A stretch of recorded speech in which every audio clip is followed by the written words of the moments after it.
Criteria. पहली criteria ये कि आप गिरवी क्या रख रहे हो।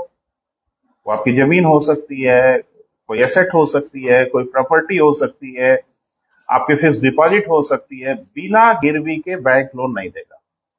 क्लियर है? पूछ लेना किसी से। और दूसरा, हाँ, नौकरी करते हो तो दे देगा, सरकारी नौकरी करते हो तो देगा, फिर आपकी सैलरी से काटेगा सीधे। दूसरा वो फिर ये पूछता है कि लोन कैसे जमा करेंगे। हमारे बैंक दो चीज पूछते हैं कि लोन लेने के लिए आप सिक्योरिटी क्या जमा करोगे। जमीन है, कुछ इस तरह के एसेट है जो अस्थायी संपत्ति हो, वो आप जमा करिए, हम लोन देंगे। दूसरा हमारे बैंक ये पूछते हैं कि ठीक है, हम लोन तो दे रहे हैं, लोन कैसे जमा करोगे। इसके लिए वो आरटीआर वगैरह लेते हैं। क्लियर बेटा? इसके लिए आरटीआर, इनकम टैक्स रिटर्न वगैरह लेते हैं, ताकि वो देखते हैं कि आपकी कैपेसिटी है चुकाने की। जैसे मान लीजिए आपके पास 10 बीघा खेत है, 10 बीघे खेत की लागत मान लीजिए हो गई 50 लाख रुपए। बैंक से आप लोन लेने गए, तो आप बैंक से कह रहे हो मुझे 10 लाख का लोन दे दीजिए। आपसे क्या मतलब, हम पैसे देंगे? नहीं देंगे तो हमारी जमीन बेच दीजिएगा, घाटे का सौदा तो है नहीं ना। ना, बैंक नहीं देगा। बैंक दूसरा क्वेश्चन तो आपसे पूछेगा ही कि जमा कैसे करोगे। क्लियर है? तो हमारे यहाँ लोन वोन अमूमन बहुत रिस्की नहीं होता, लेकिन फिर भी रिस्की हो ही जाता है। अब वहां का हाल देखो क्या हुआ। वहां के सारे बैंक बिजनेस के चक्कर में सिर्फ एक क्राइटेरिया मांगने लगे कि सिक्योरिटी जमा करिए, लोन ले जाइए। कैसे जमा करेंगे वो हम आपसे नहीं पूछेंगे। अब हुआ क्या कि वहां रियल एस्टेट में बड़ा उछाल आ गया। उछाल मतलब, देखिए हमारे यहाँ तो हमेशा उछाल रहती, जमीन कीमतें बढ़ती रहती है, प्रॉपर्टी कीमतें बढ़ती रहती है। वहां तेजी से उछाल आ गया और दोगुनी तीन गुनी साल साल भर में जमीनों की कीमत हो रही थी। तो बैंकों ने सोचा कि अगर किसी का प्लाट 10 लाख रुपए का है आज की डेट में, तो उसको पूरा 10 लाख लोन दे देते हैं। हर्जा क्या है? अगले साल वो 20 लाख का हो ही जाएगा।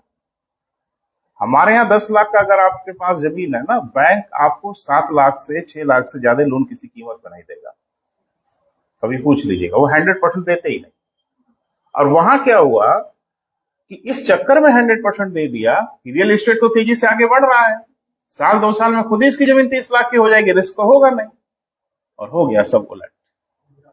अचानक रियल एस्टेट ढह गया, अमेरिका में कोलैप्स हो गया, कीमतें बहुत तेजी से नीचे जाने लगी। और जिसने लोन लिया उसने कहा अब नहीं देंगे, क्योंकि 10 लाख की जमीन हो गई 5 लाख की। लोन लिया है कितना? 10 लाख। अब क्या करोगे? क्या करेगा बैंक? अरे हम आपसे पूछ रहे हैं, जमीन बेचोगे? अरे भाई, मालिकाना हक ले लिए हो तो बेचोगे ना, तो बेचो, हम ही खरीदेंगे और 5 लाख बच भी जाएगा। बड़ा चौपट हो गया बेटा, पूरा का पूरा सिस्टम कोलैप्स हो गया। अभी फिर चौपट हो गया मामला, और इस बार मामला रूस यूक्रेन का है। अभी आप देख रहे हो ढेर सारे देशों के साथ जो व्यापार हो रहा है वो अपनी करेंसी में एग्रीमेंट हो रहा है। जैसे रशिया और भारत के साथ एग्रीमेंट हो गया, ढेर सारे देशों के साथ हमने एग्रीमेंट कर लिया कि रुपए में व्यापार करेंगे। पहले ये व्यापार डॉलर में होता, अब डॉलर की स्थिति डगमगा रही है। और देखो, मैंने कहा ना कि जब दुनिया में कुछ बड़ा होता है ना, बहुत उथल पुथल होती है। यूक्रेन का युद्ध बहुत कुछ बदलेगा दुनिया में, बहुत कुछ बदलेगा। बस वक्त का इंतजार करिए और देखिए क्या क्या होता है। चलो बेटा, विषय पे लौटते हैं। आज हम लोगों को बात करनी है बेटा किस पे? पृथ्वी के बारे में बात करनी, अर्थ के। हेडिंग बनाइए, शुरू किया जाए।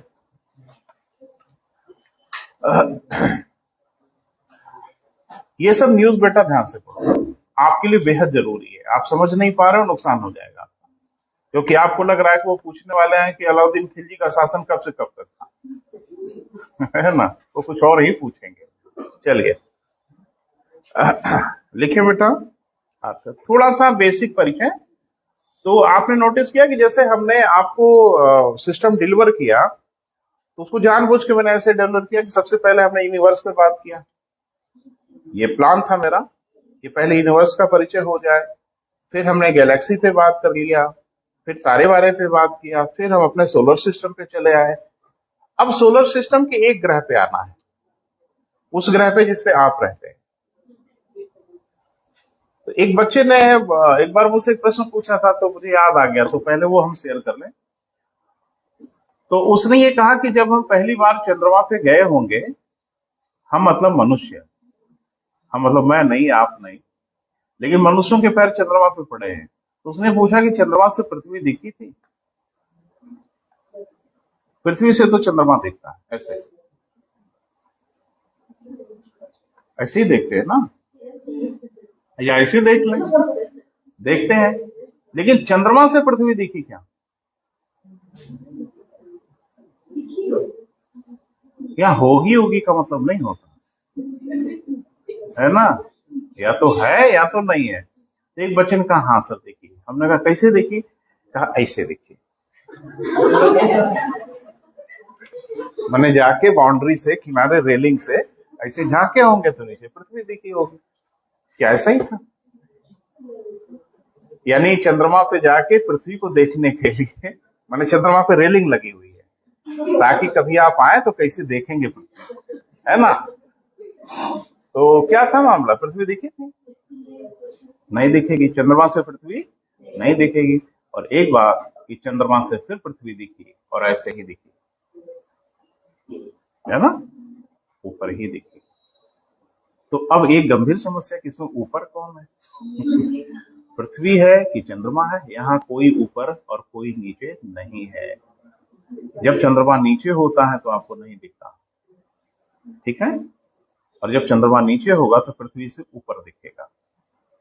ठीक है भैया जी, एक तो गंभीर समस्या थी जिसका समाधान हो गया। तो चंद्रमा से भी पृथ्वी दिखती है और झांक के नहीं दिखती है, ऊपर दिखती है, क्योंकि चक्कर लगा रहा है ना बेटा। अब एक्चुअल में धरती ऐसे है, हम धरती के अलग अलग बिंदु पे, हमारा पैर धरती की तरफ है सर, तो कुछ लोग यहाँ भी होंगे जो लटके होंगे, सर नीचे की ओर है, कब गिर जाए? नहीं, कोई गिरने उड़ने वाला नहीं है। अब जाहिर सी बात है, चंद्रमा अगर नीचे है तो उनके सापेक्ष तो ऊपर ही है, उन्हीं को दिखेगा, हमें तो थोड़ी दिखेगा। चलिए, ये सब थोड़ा हंसी मजाक हो गया, आगे बढ़ते हैं। पृथ्वी का निर्माण कैसे हुआ बेटा? वो तो जैसे बाकी ग्रहों का हुआ होगा वैसे पृथ्वी का भी निर्माण हुआ होगा। ग्रहों के निर्माण का सिद्धांत हम लोगों ने पढ़ा ही है, द्वैतवादी अद्वैतवादी। तो जिससे भी बना होगा पृथ्वी भी वैसे ही बनी होगी। क्लियर है बेटा? पृथ्वी की संरचना कैसी है? कुछ गंभीर प्रश्नों पे बात करेंगे बेटा, जो किताबों में आप लोग तो रोज ही पढ़ते रहते हो, वो तो छोड़ दो। पहला गंभीर प्रश्न ये चर्चा होगी कि पृथ्वी आखिर ध्रुव में चपटी काहे हो गई? क्या वजह थी? आपको पता है कि पृथ्वी एकदम स्फीयर फॉर्मेट में नहीं है, पोल पे थोड़ा सा श्रिंक कर गई है। तो वजह बताएंगे क्यों? आखिर पृथ्वी ध्रुव में चपटी काहे हो गई? वो तो वही है कि एक लड्डू बनाइए और थोड़ा प्यार से दबा दीजिए। आटे की लोई बनाते हैं ना, तो लास्ट में थोड़ा पुश कर देते हैं। तो भगवान ने यही किया कि उसको गोल बनाया पहले और फिर थोड़ा सा प्यार दे दिया और फ्लैट हो गई। तो ऐसा क्यों हो गया? अभी बात करेंगे बेटा, हर विषय पे ऐसी चीजों पे चर्चा करेंगे, लेकिन पहले शुरुआत करें। हेडिंग बनाए पृथ्वी की आकृति, बेसिक चीजों पर भी बात करेंगे। पृथ्वी की आकृति।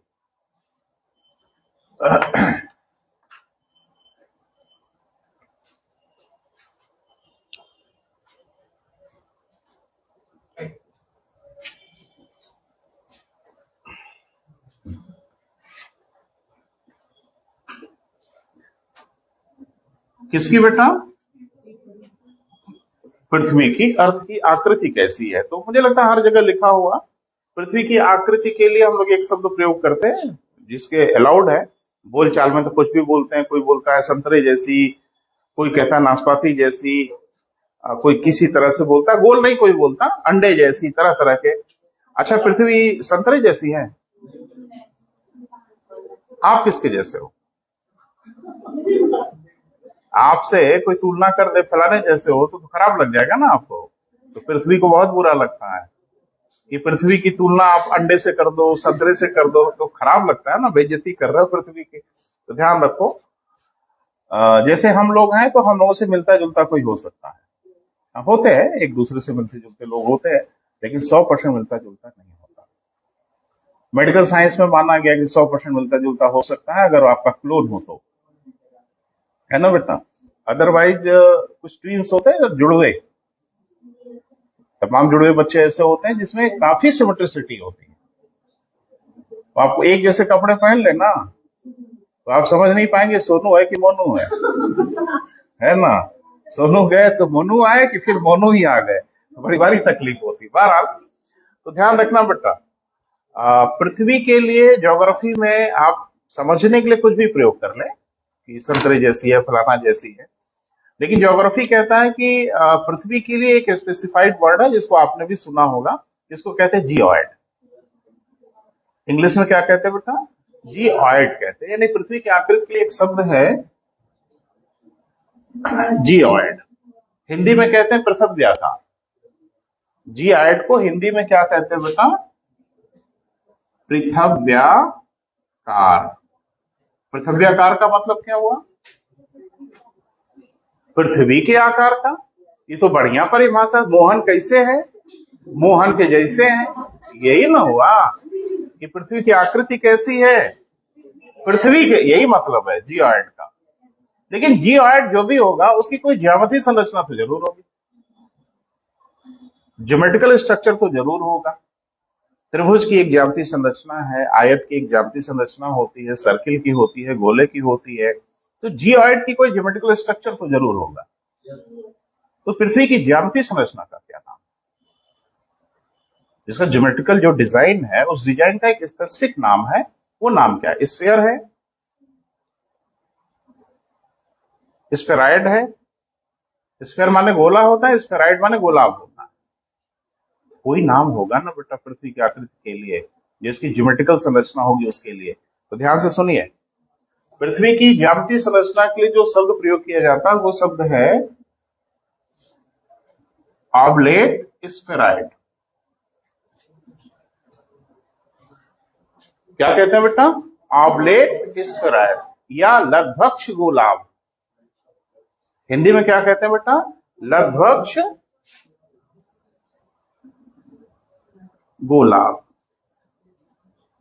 अभी तो आकृति में ही धीरे धीरे बवाल होता जा रहा है।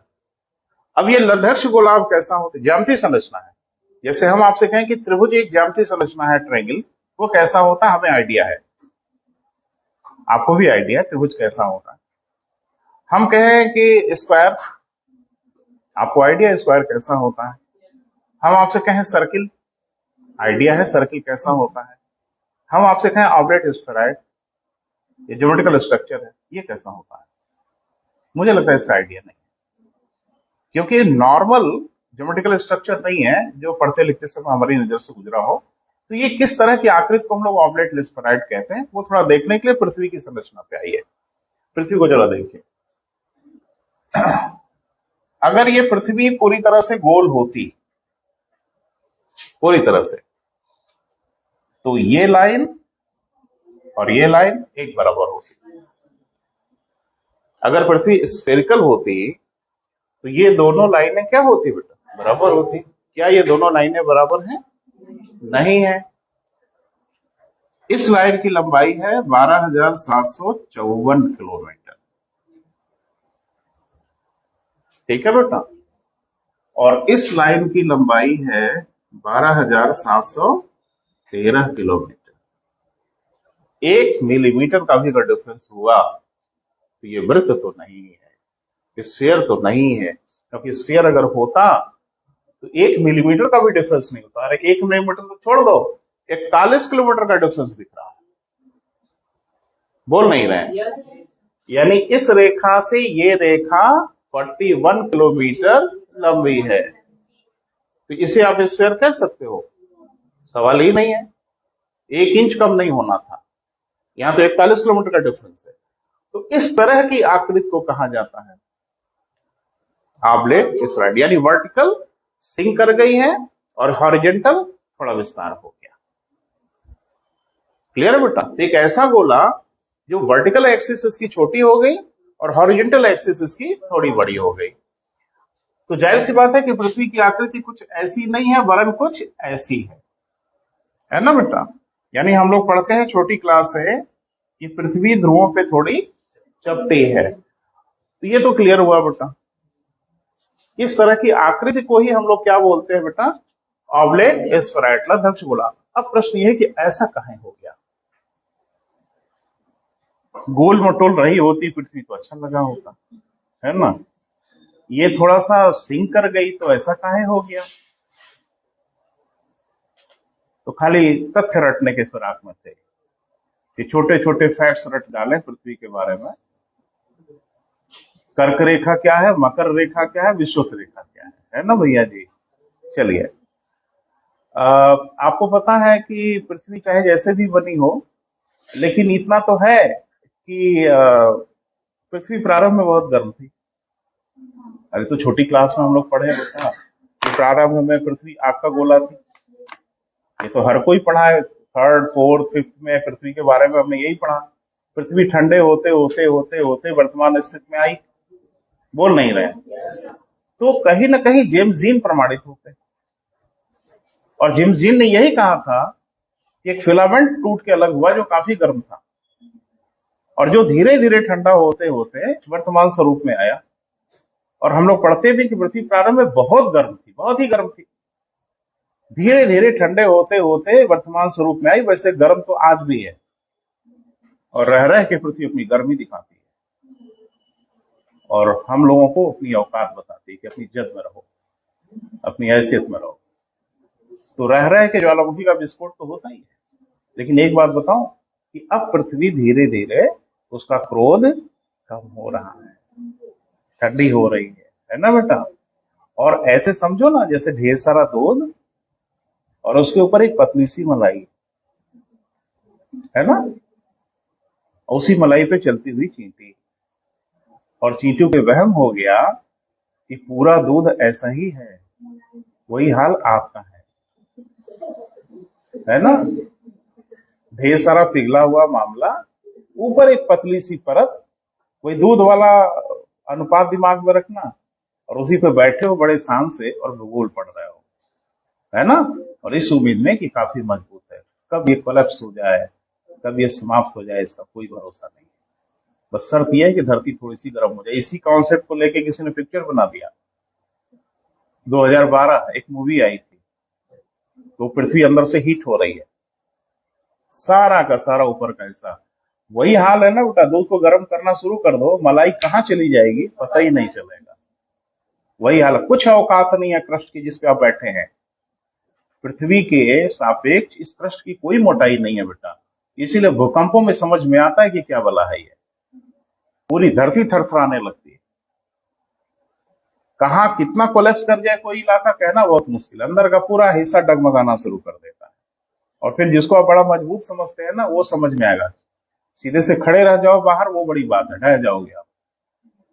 पूरा वाइब्रेट करता है, लहरें उत्पन्न होने लगती, महसूस होता है अगर कोई बड़ा भूकंप आए तो कहने का मतलब यह है बेटा कि आखिरकार पृथ्वी जो इस स्वरूप में आई होगी उसके पीछे तो कोई वजह जरूर रही होगी, है ना? यानी चपटी काहे हो गई ध्रुवों पे, और सबका उत्तर आपको पता है, बस एंसेंबल नहीं कर पाते, आप चीजों को जोड़ नहीं पाते। एक दिन मैंने आपको बोला था कि सबसे ज्यादा गति कहाँ महसूस होती है पृथ्वी की?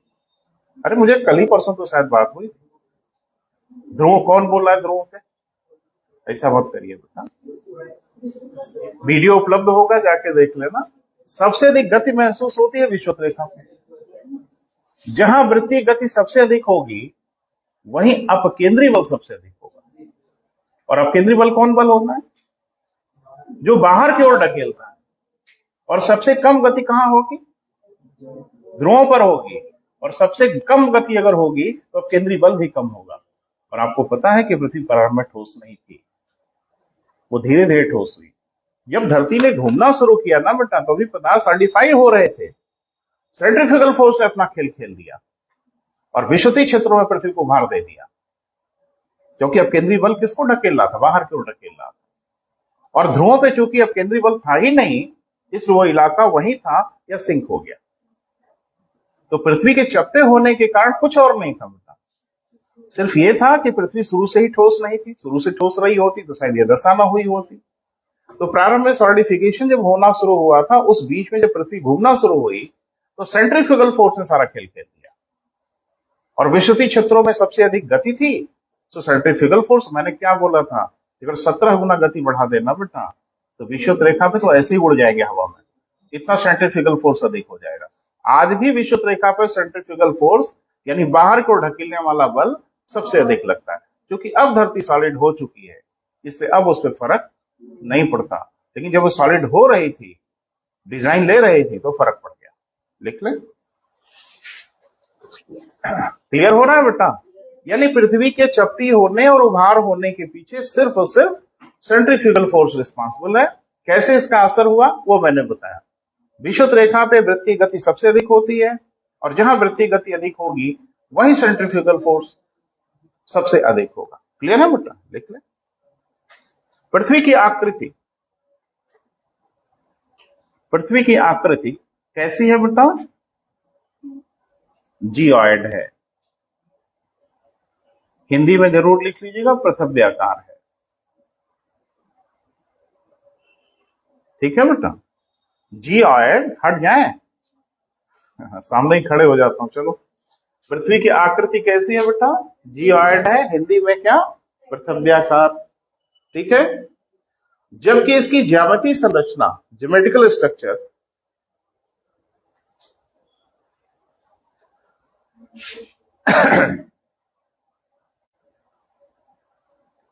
क्या है बेटा? ऑबलेट, आमलेट मत लिखिएगा, ठीक है? ऑबलेट स्फेराइड, ठीक है? ऑबलेट स्फेराइड। हिंदी में क्या कहेंगे बेटा? लघ्वक्ष गोलाभ। लघ्वक्ष गोलाभ, ठीक है?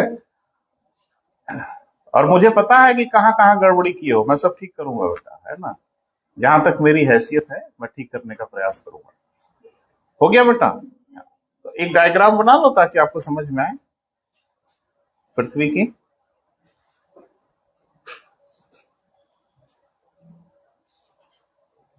यानी जो ध्रुवीय व्यास है और विषुवतीय व्यास है, इसमें डिफरेंस है बेटा।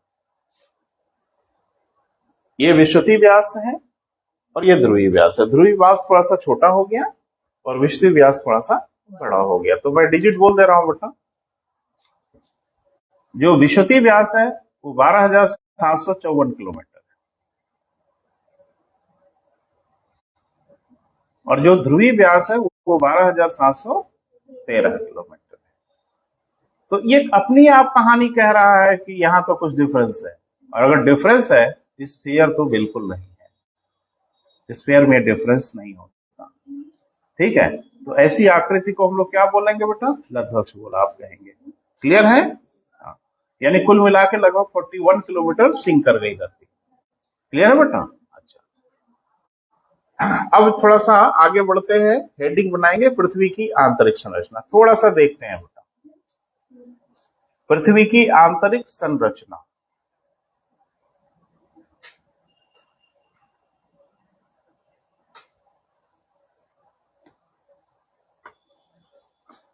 तो अब यहां से ही बवाल शुरू होगा, है ना बेटा? मैंने थोड़ा सा मामला अब टिपिकल होना पड़ेगा। पृथ्वी अंदर से कैसी है, इसके बारे में आज की डेट में संपूर्ण जानकारी है हम मनुष्य को। पूरा 100% जानकारी है कि पृथ्वी अंदर से कैसी है। काफी अध्ययन हुए हैं, काफी शोध हुए हैं। तो आखिर पृथ्वी की आंतरिक संरचना के बारे में हमको जो भी जानकारी हुई है वो कैसे हुई, उसका क्या कारण था? कोई ना कोई वजह तो होगी, कोई ना कोई स्रोत तो होगा, कोई ना कोई मुखबिर तो होगा जिसने आके बताया होगा कि पृथ्वी अंदर से ऐसी है। तो हम विकल्प दे रहे हैं, आप जवाब दीजिएगा। पृथ्वी की आंतरिक संरचना के बारे में सबसे स्पष्ट सूचना निम्न में से किससे प्राप्त होती है? क्लियर है? ये क्वेश्चन है, वो खराब नहीं है, आ जाएगा तो स्थिति ठीक ठाक हो जाएगी परीक्षा में। पहला, अवांतर ग्रहों से, एस्टेरॉइड के कारण।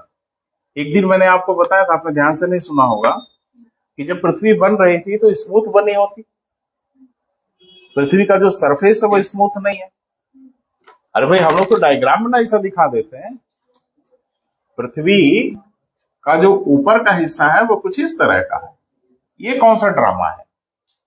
जब बनी रहे थे तो स्मूथ बने होते ना, सारा फोर्स तो बीच में लग रहा होगा। इसका मतलब यह है कि पृथ्वी पर रह रहे के एस्टेरॉइड्स टकराए होंगे, और रह रहे के नहीं, खूब टकराए हैं। और आपको मैंने बताया था कि जाइंट इम्पैक्ट हाइपोथेसिस इसी पे बनाई गई। एक बड़ा उल्का पिंड आके धरती से टकराया और इतनी जोर की टक्कर हुई कि प्रशांत महासागर का गड्ढा बन गया। अभी अलग बात है कि जब धरती पे H2O बना, पानी बना, तो पानी कहाँ जाके इकट्ठा होता है? जो सबसे ढाल वाले इलाके होते हैं वहीं जाके इकट्ठा होता है। तो जो जो ढाल वाले इलाके दिखे वहीं जाके पानी जमा हुआ और महासागरों का निर्माण हो गया। पानी कहाँ जमा होगा भाई? पहाड़ पे। जहां ढाल होगा सबसे अधिक वहीं न जाएगा। ये गड्ढे गड्ढे बन गए धरती पे, और जब पानी बना धरती पर तो सब उस गड्ढे वाले इलाके में जा जाके जमा हो गए, सागर बन गया। तो ऐसी डिजाइन क्यों हो गई धरती की भाई? इसका मतलब है धरती से कुछ टकराया तो होगा ही होगा, नहीं तो जिगजैग ऐसे गड्ढे क्यों बने होते धरती पर? क्लियर है बेटा? लेकिन धरती अगर सिमेट्रिक बनी होती तो एक ठीक ठाक इसका स्वरूप रहा होता, लेकिन ठीक ठाक स्वरूप तो नहीं है, कुछ गड़बड़ है। आगे बढ़े बेटा। एक नोट बनाइए,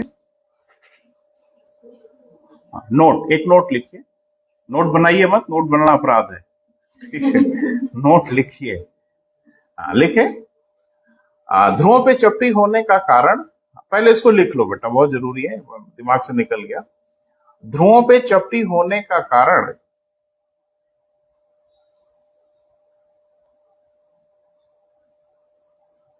पृथ्वी की दैनिक गति है। अब कैसे है उसको कोरिलेट करिएगा, वैसा स्थापित करिएगा।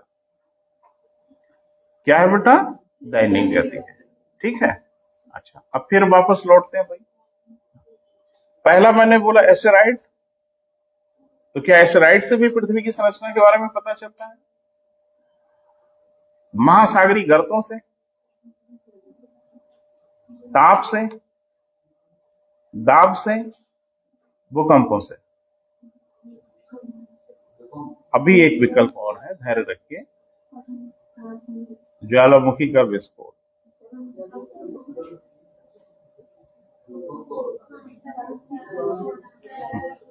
तो मामला सही पकड़े थे, गड़बड़ा के एक विकल्प और दे दिए, है ना? ध्यान से सुनो। पृथ्वी की संरचना के बारे में सबसे सूचना मिलती है, लेकिन सबसे सटीक इंफॉर्मेशन भूकंप देते हैं। आज की डेट में जो भी जानकारी है हमें, वो सब सिस्मोलॉजी से है, भूकंपों से है। सबसे सटीक सूचना वही देते हैं, क्योंकि भूकंप जानते हो क्या करते हैं? भूकंप जहां आते हैं वहां तो आते ही हैं, ये पूरी धरती को स्कैन करते हैं। एक स्कैनर जैसे स्कैन करता है ना, ये पूरी धरती को स्कैन करते हैं और इसकी सूचना धरातल पे लेके पहुंचते हैं। और परेशानी यह है कि ये सूचना हम आप नहीं समझ पाते, ये सूचना समझने वाले समझते हैं। ईसीजी देखा? ईसीजी रिपोर्ट कभी देखा? एक पट्टी जैसा होता है, ऐसे ऐसे लाइनें होती हैं, वो देख के आप भी समझ जाते हो। आपको ले आके दे दें तो आप समझ जाओगे, डॉक्टर समझ लेता है। तो जब भूकंप आता है ना, तो पृथ्वी का ईसीजी तैयार होता है और देखने वाले बता देते हैं कि मामला क्या है, एक्सपर्ट बताते हैं। तो जो कुछ सूचना है बेटा, आंख बंद करके जो कुछ भी सूचना है आज की डेट में, वो सिर्फ और सिर्फ भूकंपों से है। बाकी चीजों ने सपोर्ट किया है, ताप ने सपोर्ट किया, दाब ने भी सपोर्ट किया, डेंसिटी ने सपोर्ट किया, एस्टेरॉइड्स ने भी सपोर्ट किया, सबने सपोर्ट किया। लेकिन सबसे सही सूचना जो आज की डेट में है बेटा, वो भूकंपों से है। अब थोड़ा थोड़ा हम बात कर लेते हैं बेटा। जैसे घनत्व तो कैसे सपोर्ट करता है? अभी आपने पढ़ा था कि पृथ्वी का घनत्व 5.5 है। जी बेटा, पृथ्वी का घनत्व इतना ही है। किसका अलग है किसका अलग नहीं, वो बाद में। पृथ्वी का घनत्व 5.5 ही है, इसमें कोई शक शुबह मत पैदा करिए। लेकिन पृथ्वी की जो परतें हैं उनकी डेंसिटी अलग है, तभी तो पता लगा लिए कि अलग अलग परतें हैं। पृथ्वी की डेंसिटी अगर 5.5 है और क्रस्ट की डेंसिटी 2.7 है, तो एक पागल भी बता देगा कि नीचे भारी पदार्थ होंगे। अरे बहुत सिंपल सी बात है बेटा, कि पृथ्वी का घनत्व अगर 5.5 है और जिसपे आप भूपटल पे हो इसका घनत्व 2.7 है, तो आखिर पृथ्वी का घनत्व 5.5 आया कहां से? इसका मतलब बिल्कुल साफ है कि पृथ्वी के नीचे जो पदार्थ होंगे वो भारी होंगे, ज्यादा घनत्व वाले होंगे, तभी अंदाजा लगा है सब। आज रट के बैठे हैं कि इतना इतना है। पृथ्वी की डेंसिटी ने गवाही दे दिया कि नीचे भारी पदार्थ होंगे, और उसी ने गवाही दिया है कि कोर का जो घनत्व होगा वो 12 के आसपास होना चाहिए, और 12 के आसपास का घनत्व सिर्फ और सिर्फ आयरन का होता है। और तय हो गया कि पृथ्वी कोर में लोहा ही होगा, क्योंकि लोहा नहीं होगा तो डेंसिटी 12 कहां से आएगी? तो बहुत सी चीजें प्रकाश डालती है बेटा। ताप, पृथ्वी के जैसे जैसे हम अंदर की ओर बढ़ते हैं टेम्परेचर बढ़ता है। लगभग कुछ आइडिया है कितना बढ़ता है? 32 मीटर पर, 32 किलोमीटर नहीं बेटा, 32 मीटर पर। तो शुक्र मनाओ थोड़ा बहुत मुझे याद रहता है, नहीं तो चौराहे पे खड़ा होकर बेच दो आप, है ना भाई। 32 मीटर पे 1 डिग्री सेल्सियस बढ़ता है।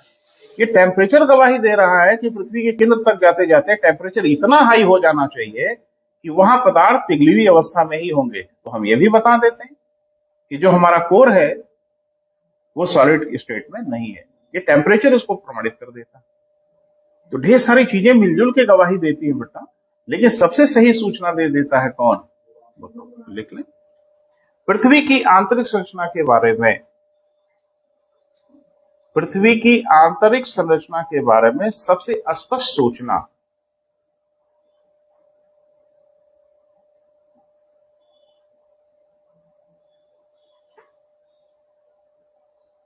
पृथ्वी की आंतरिक संरचना के बारे में सबसे स्पष्ट सूचना भूकंपों से प्राप्त होती है।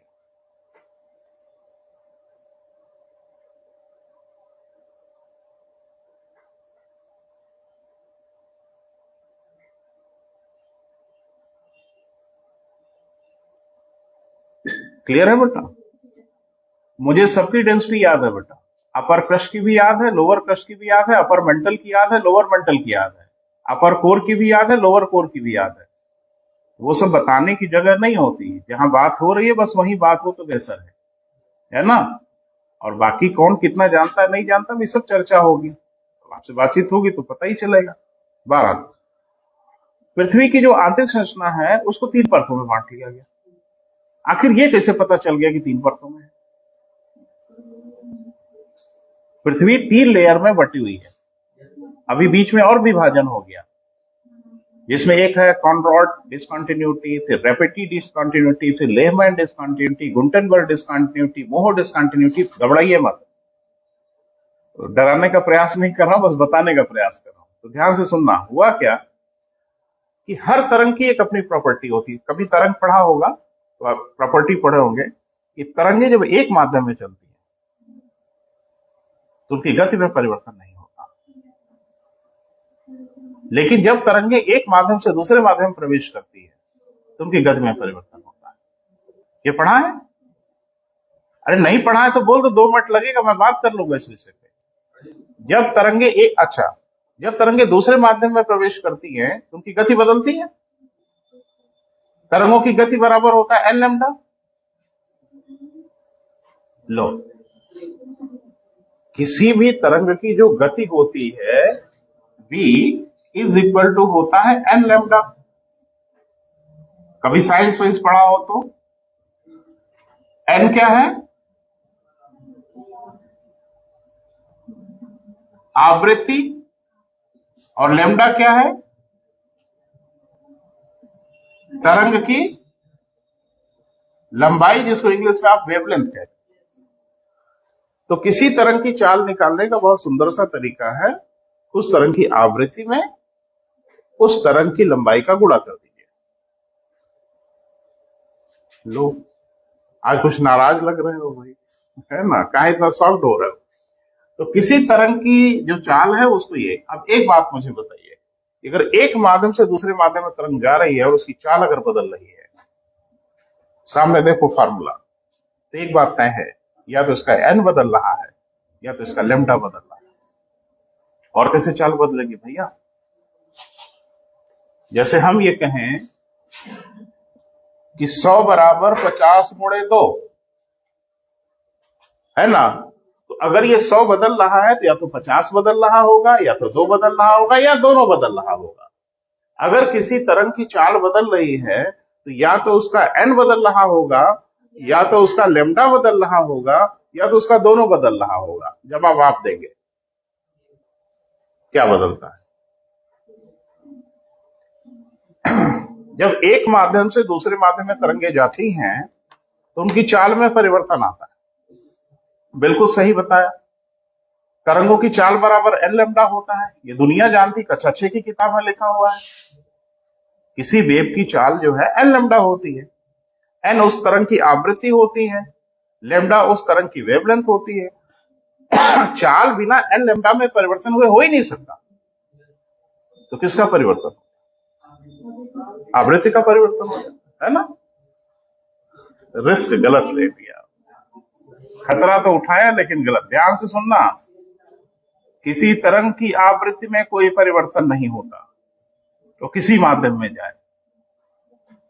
साइंस के विद्यार्थी हो बेटा, कोई घबराने की जरूरत नहीं, दिमाग में नहीं आया होगा। तरंगे जब एक माध्यम से दूसरे माध्यम में जाती हैं तो उनकी आवृत्ति में नहीं परिवर्तन होता और उनके वेग में परिवर्तन होता है। तो तय हो गया, वेवलेंथ में परिवर्तन होता है, उसके तरंग की लंबाई में परिवर्तन होगा तभी। तो अब वैज्ञानिक ये देखते हैं कि एक निश्चित गहराई के बाद तरंगों की चाल बदल गई। तो मुझे लगता है वैज्ञानिक है, इतना तो उनको अंदाजा लग ही गया कि एक निश्चित गहराई के बाद तरंगों की चाल क्यों बदली। इसका मतलब है कि वहां से पदार्थ दूसरे टाइप के। तभी ना पकड़ लिया कि ये एक परत ये है। भाई और कौन तरीका है, और कैसे पता चलेगा? भूकंपों का अध्ययन कैसे करना है? यही करना है। एक निश्चित गहराई के बाद भूकंप की तरंगों की वेग में परिवर्तन आ रहा है हर जगह। वो पकड़ लिया कि यहीं से वो माध्यम बदल रहा है, यानी यहीं से एक अगली परत तैयार हो रही है। फिर अगली गहराई में जाने पे एक तरंग गायब हो जाती है, एक तरंग पहुंचती है उस पर, और उस तरंग का नाम है यस तरंगे। यस तरंगे कभी तरल में प्रवेश नहीं कर सकती, और पकड़ लिया कि हाँ कहीं ना कहीं तरल तो है, कहीं ना कहीं लिक्विड तो है ना भैया जी। मैं डिटेल में नहीं बता रहा हूं, मैंने एक आइडिया आपको दे रहा हूं कि आखिर कैसे पता लगाया होगा। लिखें, भूकंपों के अध्ययन के आधार पर, भूकंपों के अध्ययन के आधार पर पृथ्वी 3 संकेंद्रीय परतों में विभाजित मानी जाती है।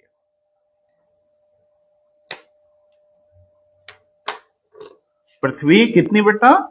3 संकेंद्रीय परतों में विभाजित मानी जाती है। संकेंद्रीय माने लो, अब ये भी झंझट है। एक केंद्र हो, एक ही केंद्र के चारों ओर 3 परतों में विभाजित मानी जाती है। क्लियर है बेटा? हाँ, जिन्हें क्रमशः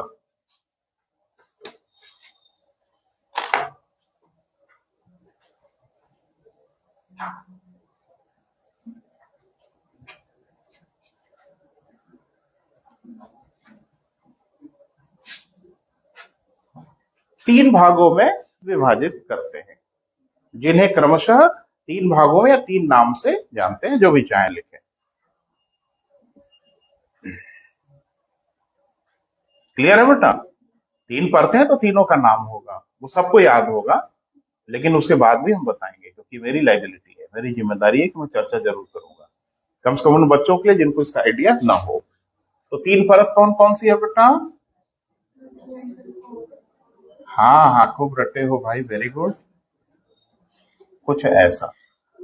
तो सबसे बाहर वाला क्या है बेटा? क्रस्ट है, हिंदी में भूपटल है। ये वाला क्या है?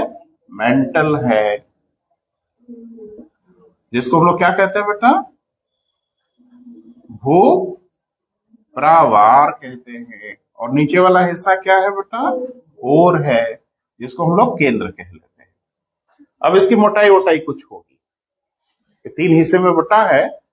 प्याज के छिलके समझो, जैसे एक छिलके को हटाया तो अगला छिलका, तो ऐसा ही कुछ है। 3 परतें हैं एक के ऊपर एक, और सापेक्षिक रूप से कोशिश हुआ कि ऐसा बने कि आपको मोटाई का भी कुछ एक रफ आइडिया तो लगे, इसीलिए हमने क्रस्ट को बहुत पतला दिखाया है, और ये पतला है ही है। पृथ्वी की त्रिज्या लगभग कितनी है बेटा? 6000 अरे अभी तो पढ़ा 12,754 किलोमीटर भैया व्यास है, तो उसका आधा ही तो त्रिज्या होगा ना। तो लगभग 6,400 किलोमीटर पृथ्वी की त्रिज्या है। अब इस त्रिज्या में डिमर बंटवारा होगा कि किसका हिस्सा कितना है। तो ये हिस्सा बेटा सबसे पतला है, इसको कहा जाता है 5 से 100 किलोमीटर। एवरेज जो इसकी मोटाई है वो मानते हैं हम लोग 33 किलोमीटर। 5 से 100 क्यों कहते हैं? क्योंकि कहीं ये बहुत पतला है और कहीं ये मोटा है। अरे कहीं खाई है, कहीं गर्त है, कहीं हिमालय जैसा पहाड़ है, तो कहीं इसकी मोटाई ज्यादा है और कहीं इसकी मोटाई कम है, लेकिन एवरेज मोटाई। अब जरा आप खुद ही कल्पना करिए कि 6,400 किलोमीटर में ये 5 किलोमीटर की क्या औकात है। पृथ्वी की त्रिज्या 6,400 किलोमीटर है और 6,400 किलोमीटर में 5 किलोमीटर तो छोड़ दो, 100 किलोमीटर की ही क्या विशाल है। तो इसका मतलब यह है कि हिस्सा बहुत ही पतला है बेटा, बहुत ही कमजोर है, यानी बहुत ये मजबूत नहीं है। और पूरा ये कि सिंगल पीस में भी नहीं है, टुकड़े टुकड़े में है, जिसको टेक्टोनिक प्लेट कहते हैं। आगे हम लोग बात करेंगे, है ना बेटा। बहरहाल ये हिस्सा बेटा लगभग, अरे कुछ आइडिया देंगे तो हमको याद आ जाएगा, नहीं तो याद ही नहीं आ रहा है। प्रयास करिए। 2,900 किलोमीटर, यानी मोटा मोटा 3,000 के आसपास मानो, लेकिन थोड़ा कम है।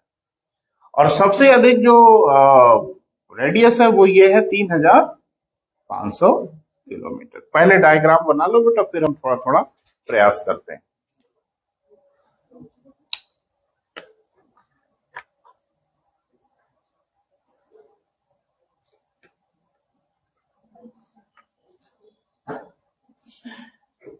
तो सबसे ऊपर वाला हिस्सा क्या है बेटा? क्रस्ट है। उसके नीचे मेंटल है, भूप्रवार है, उसके नीचे कोर है। लेकिन एक बात ध्यान रखना, अभी जब लेटेस्ट हम लोग अध्ययन कर रहे हैं ना बेटा, आधुनिक जो अध्ययन हो रहा है, तो अब क्रस्ट को भी दो भागों में बांट रहे हैं, अपर क्रस्ट, लोअर क्रस्ट। मेंटल को भी दो भागों में बांट रहे हैं, अपर मेंटल, लोअर मेंटल। क्योंकि यहाँ पे डेंसिटी का डिफरेंस देखा जा रहा है, बहुत ह्यूज तो नहीं है बट देयर इज डिफरेंस। और फिर कोर को भी दो भागों में बांट दिया, अपर कोर, लोअर कोर। और यहां हो गया बड़ा भारी बवाल। लोअर कोर को वैज्ञानिकों ने कह दिया कि ये ठोस है, ये सॉलिड है, ये पिघला हुआ नहीं है, सिर्फ अपर कोर पिघला है। क्योंकि वैज्ञानिकों ने कहा इतना हाई प्रेशर होगा, यहां कोई पदार्थ पिघल ही नहीं सकता। तो पिघली अवस्था में रहते हुए भी जो लोअर कोर होता है वो ठोस होता है। यानी ये जो कोर दिख रहे हो ना बेटा, इसको एक वैज्ञानिक थे लेमैन, तो उन्होंने कह दिया कि ये भी दो हिस्सों में बटा है। एक को उन्होंने कहा अपर कोर और एक को कहा लोअर कोर, और कहा कि ये सॉलिड है, लोअर कोर सॉलिड है, उसके ऊपर पिघला हुआ पदार्थ चारों ओर से घेरा हुआ है। तो सब हम चर्चा कर रहे हैं बेटा, बारी बारी से एक एक पॉइंट। देखिए, पहला क्रस्ट, भूपटल।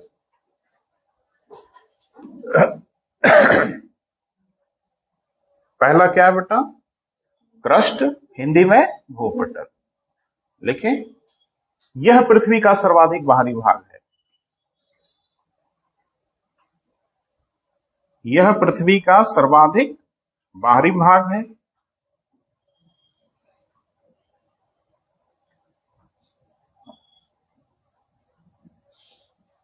इसका घनत्व सबसे कम है।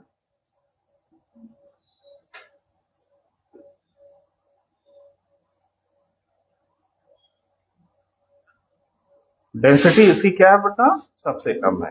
देखिए, यहां का घनत्व लगभग 2.7 से 2.9 के मध्य है। 2.7 से 2.9 के मध्य है। क्लियर है बेटा? अब ऑब्वियस सी बात है बेटा कि पृथ्वी का घनत्व अगर 5.5 है और इसका घनत्व 2.9 है, तो फिर पृथ्वी का घनत्व 5.5 कहां से आया? ऑब्वियस सी बात है कि पृथ्वी के नीचे भारी पदार्थ तो होंगे, तभी एवरेज घनत्व 5.5 आया होगा। क्लियर है बेटा? आगे बढ़िए, लिखें यहां, ये सब छोटी क्लास की चीजें बेटा, अभी धीरे धीरे आते हैं डिटेल में। यहां सियाल की अधिकता है, सिलिका एंड एल्यूमिना। SIAL कहते हैं। क्लियर है बेटा? यहां सियाल के देखता है। लिखे, इस संधि स्थल का पता सर्वप्रथम मोहरोविसिक ने लगाया।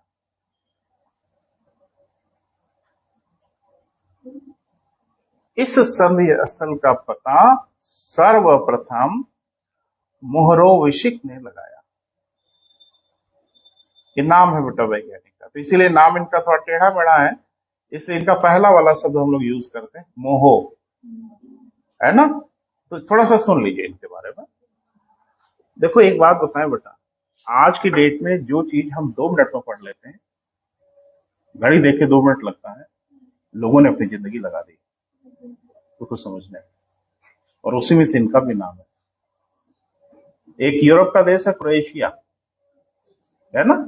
तो क्रोएशिया में एक वैली है, घाटी है, जिसका नाम है कुल्पा वैली। कुल्पा वैली घाटी है। तो वहां पे जो अर्थक्वेक का प्रेक्षण बड़ा अच्छा मिलता, मैंने उसका जो रीडिंग आती थी वो बहुत अच्छी आती थी। ये अपनी पूरी जिंदगी वहीं बिताते मोहरोविसिक में, और सिर्फ भूकंपों को समझने में, और समझते समझते उन्होंने समझ ही लिया, और इन्होंने बता दिया कि ये एक हिस्सा है जिसके ऊपर क्रस्ट होगा और इसके नीचे कुछ अलग है।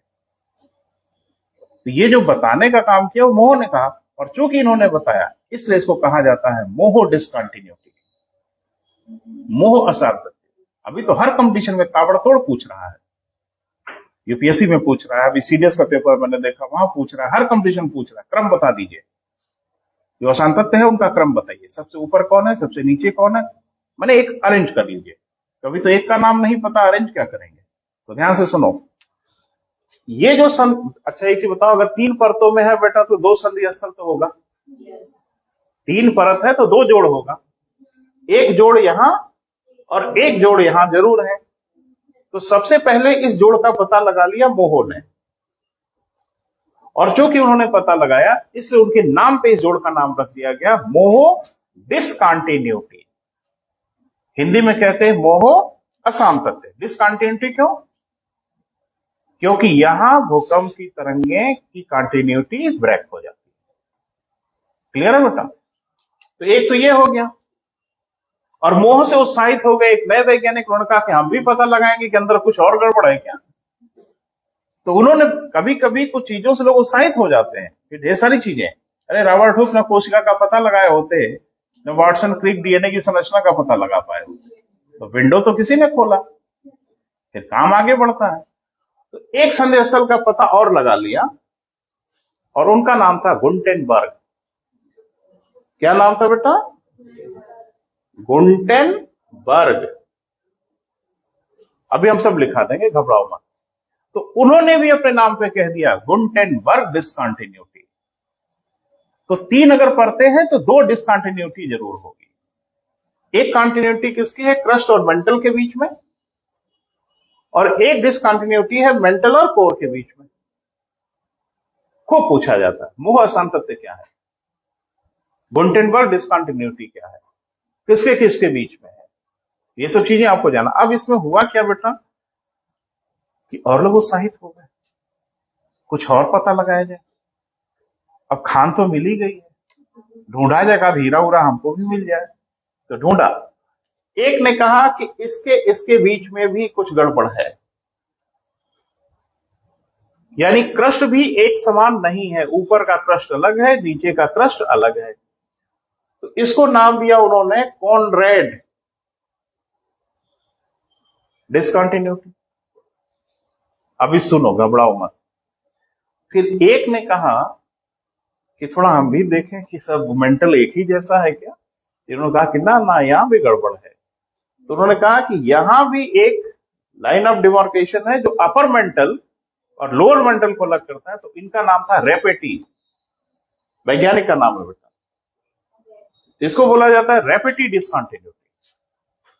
फिर एक जने तो और उत्साहित हो गया, एक ही बचा है, हम देखें वहां कुछ मिलता है क्या। तो मिल गया, और कोर में भी उन्होंने ढूंढ निकाला कि कोर भी सिमेट्रिक नहीं है, एक अपर कोर और एक लोअर कोर, और उनका नाम रखा गया अपने ही नाम को उन्होंने रख दिया लेहमैन डिसकंटिन्यूटी। तो कुल मिला के कैटो डिसकंटिन्यूटी 5 तो 2 बड़ी बड़ी और 3 छोटी छोटी। सब याद कर लीजिएगा और दिख जाएगा परीक्षा में, धन्यवाद बोलोगे कि अरे सर बड़ा अच्छा ना पढ़ा दिया, आ गया परीक्षा में। अभी इतनी जितनी परीक्षाएं हो रही हैं, जितने भी अभी प्रोविडेंट फंड कमीशन की परीक्षा हुई, यूपीएससी की परीक्षा, सब में पूछा, बस उसने ये कहा कि इनका क्रम बताइए। तो क्रम दिख रहा है, सबसे ऊपर कौन? कॉनरेड, उसके बाद मोहो, उसके बाद रेपेटी, उसके बाद गुंटेनबर्ग, और सबसे लास्ट में कौन? लेमैन। कुछ डर रहे हो आप, घबरा रहे हो? घबराओ नहीं बेटा, सब होगा। तो पहले तो इनका नाम क्लियर हुआ, अभी छोटे पे मत आओ, अभी बड़े पे रहो। अभी मोहो और गुंटेनबर्ग पे बात करते हैं। अगला लिखो बेटा, भूप्रवाह, मेंटल। अरे दूसरा यही है ना बेटा। अब इसकी चौड़ाई उड़ाई हम इसलिए नहीं लिखा रहे हैं, हम लिखा चुके हैं, डायग्राम में दिख रहा है, तो दोबारा एक ही चीज बार बार हम क्या लिखा है? क्लियर है? लिखें। क्रश के उपरांत, भूपटल के उपरांत भूप्रवाह विद्यमान है।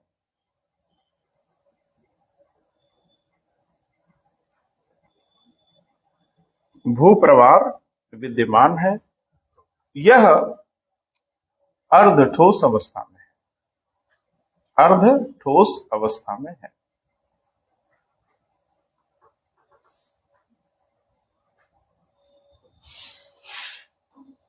ठीक है बेटा? तो ये कौन सी तरीका है भाई, कौन सा स्टेट है जिसको लोग अर्ध ठोस कहते हैं? ये बेटा आधा ठोस। अर्ध ठोस होते आधा ठोस, तो आधा क्या है? अच्छा छोड़ो, सब बवाल मत पड़ो। कोई ऐसी चीज बताओ आप आम जीवन की जो अर्ध ठोस कहा जाए।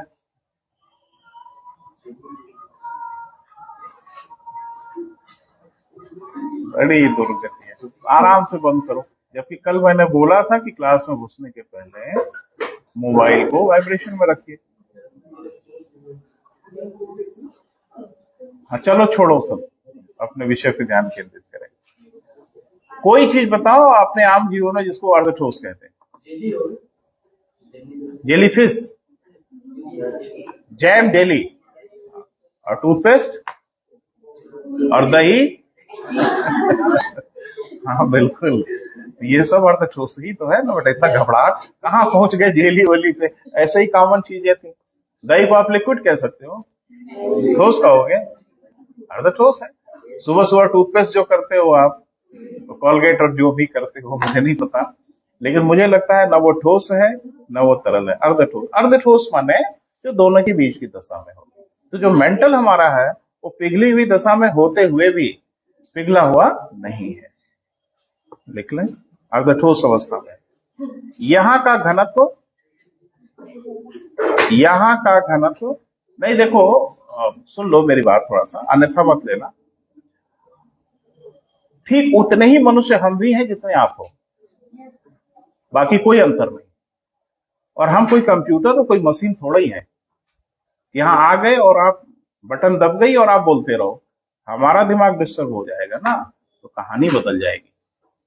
तो आपों से विनम्र निवेदन है कि जब रिश्ता आपसे हमारा जुड़ जाए, हम कनेक्ट करते हैं पहले आपको, बढ़िया से जुड़ जाए, केबल वेबल चेक कर लेते हैं एकदम ठीक हो गया है। जब कनेक्शन बढ़िया हो जाता है तो फ्लो शुरू होता है, और उसी बीच में डिस्कनेक्ट करते हैं,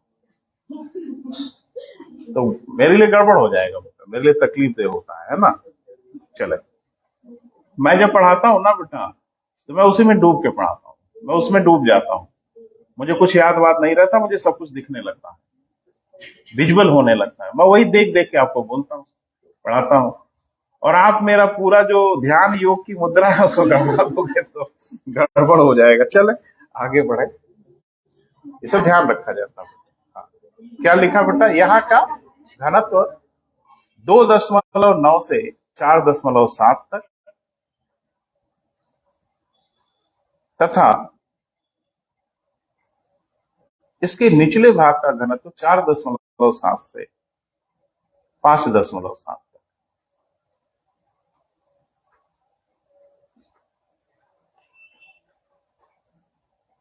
ठीक है, एक तथ्य मुझे याद आ रहा है बेटा, लिख लो, हो सकता है काम आ जाए।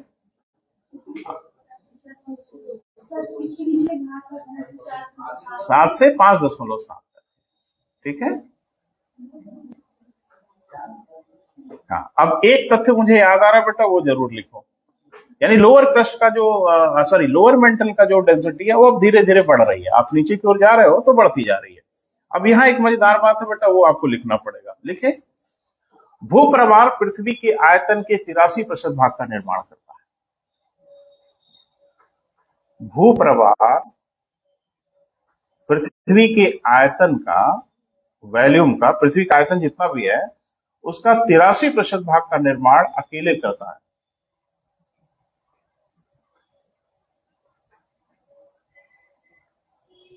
अरे भाई, तो अंदाजा लगा लो, 83% का अगर अकेले आयतन का निर्माण करता है तो फिर बचा ही क्या, है ना बेटा।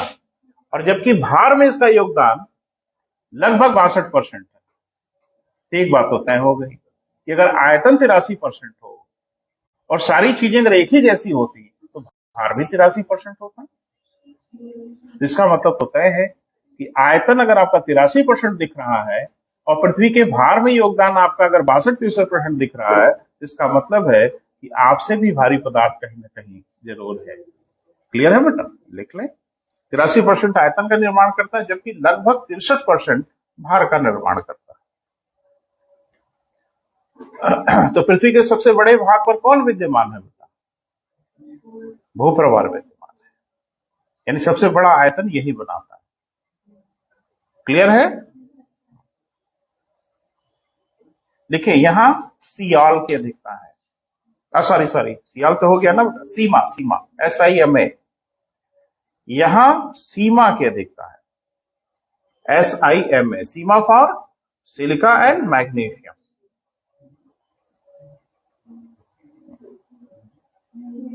मैग्नीशियम, ठीक है बेटा। लिखें, सर्वप्रथम गुंटेनबर्ग ने, इसको पूरा कर लेते बेटा। सर्वप्रथम गुंटेनबर्ग ने कोर और मेंटल के बीच के, सर्वप्रथम किसने बेटा? गुंटेनबर्ग ने कोर तथा मेंटल यानी भूप्रवाल के बीच में एक संक्रमणशील क्षेत्र का पता लगाया।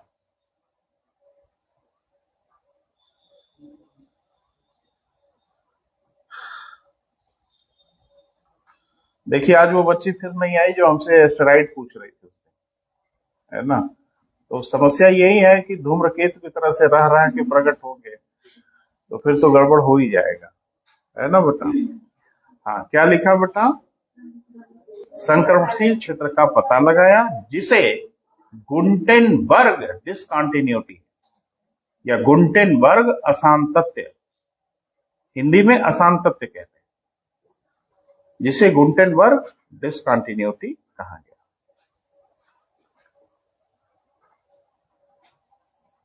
क्लियर है बेटा? अगला लिख लो, कोर। आज ये बेसिक चीजें क्लियर हो जाए बेटा। अगला क्या है? कोर। यह पृथ्वी का सर्वाधिक आंतरिक भाग है। यह पृथ्वी का क्या है बेटा? सर्वाधिक आंतरिक भाग है। भारी पदार्थों से निर्मित है।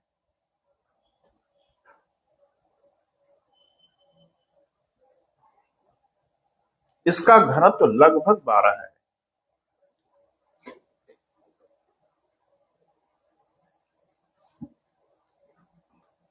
इसका घनत्व लगभग कितना है बेटा? 12 है। ठीक है, लिखे। यहां नीफे की अधिकता है, NIFE। किसकी बेटा? NIFE, NIFE। NIFE for nickel and ferrous. लोहा को फेरस कहा जाता है, यानी निकिल और लोहे की अधिकता है। क्लियर है बेटा? यहां नीफे की अधिकता है। पूरा नाम लिख लो जरूर, नीफे फॉर ब्रैकेट में निकिल एंड फेरस की अधिकता है। क्लियर है? अब ये तो एक बेसिक परिचय हो गया मैंने मोटा मोटा परिचय जो छोटी क्लास में बच्चे पढ़ते हैं। अब इसके बीच बीच का जो डिमार्केशन है वो ज्यादा महत्वपूर्ण है। इसमें 3 डिमार्केशन है बेटा, नाम थोड़ा सा दिमाग में रखने की कोशिश करिए। एक तो कॉनरेड, रेपेटी और लेमैन। पलट के पूछेगा कॉनरेड जो अशांत, इनको भी डिसकंटिन्यूटी कहा गया, ये किसके बीच में है? तो ये किसी के बीच में नहीं है, ये अपर क्रस्ट और लोअर क्रस्ट के बीच में। अभी हम कल बात करेंगे बेटा, कल नहीं अगले लेक्चर में बात करेंगे। तो आज अपनी बात बेटा यही समाप्त करेंगे, ठीक है। थोड़ा डिटेल में हम चलेंगे, आपसे चर्चा करेंगे। और हर चीज को अखबार पढ़ते रहिए बेटा, चीजों को देखते रहिए, मैगजीन पढ़ते रहिए, सब हो